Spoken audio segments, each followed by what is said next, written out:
అందరికీ నమస్కారం. మనం రోజూ చేసే పనులలో మనకి ఏవైనా అవసరమైనప్పుడు ప్రతి దానిలో కూడా మంచిని సెలెక్ట్ చేసుకుంటాం కదా. అంటే నా ఉద్దేశం తలకి రాసుకునే నూనె దగ్గర నుంచి కాలికి రాసుకునే క్రీమ్ వరకు, క్రాక్ క్రీమ్ వరకు కూడా ప్రతిదీ ఏది మంచి క్రీమ్ అని ఆలోచించి కొనుక్కుంటాము. అదేవిధంగా హాస్పిటల్కి వెళ్ళినా కూడా ఏ హాస్పిటల్ మంచిది, ఏ డాక్టర్లో మానవత్వం ఉంది, మంచిగా ట్రీట్మెంట్ చేస్తాడు, అనవసరమైన స్కానింగ్లు అవి రాయకుండా అని. అలాగే కాయగూరల దగ్గర నుంచి బంగారం కొనే వరకు కూడా ప్రతిదీ కూడా ఆచితూచి ఏది మంచిది ఏది మంచిది అని 1-4 సార్లు ఆలోచించుకొని ఆ పని చేస్తూ ఉంటాము. దాని వెనుక ఉన్న కారణము ఏమిటి?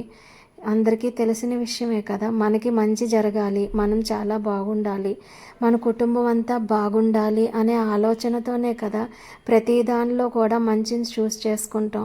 ఆఖరికి లైఫ్ పార్ట్నర్ విషయంలో కూడా అన్నీ ఎంక్వైరీ చేసుకొని జీవితం మొత్తం సుఖంగా ఉంటామా లేదా అని ఆలోచిస్తాం కదా. మరి అన్ని విషయాలలో మంచిని ఆలోచించే మనము ఎందుకని ఎదుటి వ్యక్తిలోని మాత్రము మంచిని చూడకుండా చెడును మాత్రం చూస్తూ ఉంటాము? వాళ్ళలోని 70% మంచి పనులు ఉండి కేవలం 30% మాత్రమే వాళ్ళలో చెడు ఉంటే 1% చెడు ఉన్నా కూడా కేవలం ఆ చెడును మాత్రమే వేనెత్తి ఎందుకు చూపిస్తాము?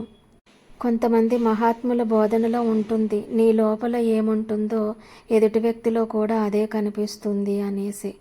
అంటే ప్రతి ఒక్కరిలో కూడా మంచి చెడు ఉంటాయి కదా. కానీ నీ దృష్టి మొట్టమొదట చెడు మీదకే ఎందుకు ఆకర్షిస్తుంది? ఒక తెల్లని కాగితం మీద ఒక నల్లటి పెన్నుతో చుక్క పెడితే అంత అంత భాగం తెలుపు రంగులో ఉన్నా కూడా దానిని చూడకుండా కేవలం ఆ ఒక్క చుక్కను మాత్రమే చూస్తాము ఎందుకని? మీకు ఒక విషయం తెలుసా?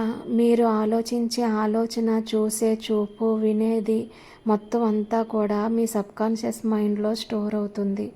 అంటే దేని పట్ల మీరు ప్రతిస్పందన చెందుతారో అది మీ శ్వాసతో పాటుగా అనుసంధానమై మీ లోపలికి ప్రవేశించి మొత్తం 72,000 నాడులలో నిక్షిప్తమై ఉంటుంది ఆ సమాచారం.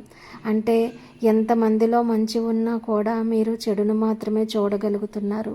ప్రతి మనిషిలో కూడా చెడును మాత్రమే చూడగలుగుతున్నారంటే ఆ టైప్ ఆఫ్ మెటీరియల్ అంతా కలెక్ట్ చేసుకొని మీ మైండ్లో స్టోర్ చేస్తున్నట్లు. అంటే అనుకోకుండా ఎంత మంచి మన చుట్టూరా ఉన్నా కూడా మీరు ఆ చెడుకే అప్పుడు అట్రాక్ట్ అయిపోతూ ఉంటారు. ఇలా కొద్ది రోజులు గడిస్తూ ఉంటే మీ మెదడు ఆటోమేటిక్గా అటువంటి విషయాలకే ఎక్కువ స్పందించడం మొదలవుతుంది.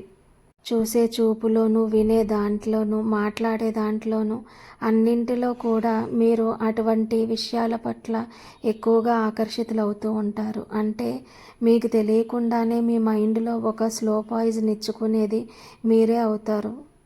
మిమ్మల్ని మీరు, మీ వ్యక్తిగత జీవితాన్ని మీరు మార్చుకోవాలి అని అనుకున్నప్పుడు ఇలాంటి చిన్న చిన్న విషయాలను చాలా సూక్ష్మంగా గమనించాలి. లేకపోతే ఎవరికి నష్టం అంటే మనకే నష్టం కలుగుతుంది.